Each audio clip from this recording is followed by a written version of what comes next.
Žinot, ką supratau? Visgi Lietuvoje, manau, daugiau audinių negu BMW. Ir vėl pas mus Audi.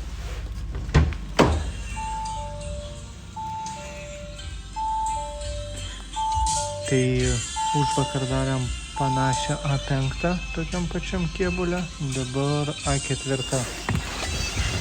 Tai viskas padaryta tas pats, tik gal pagal komplektaciją biški kita mašina, bet irgi gavosi šitoj va vietoj šešėlį padaryti krentantį.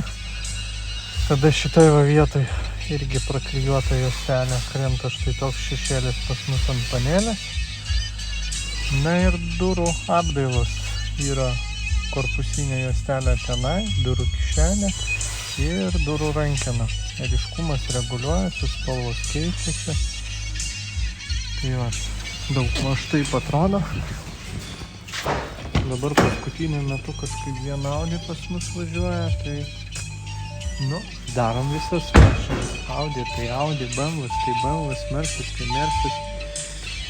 Galit ir kokių egzotinių mašinų atvežti mums daugiau.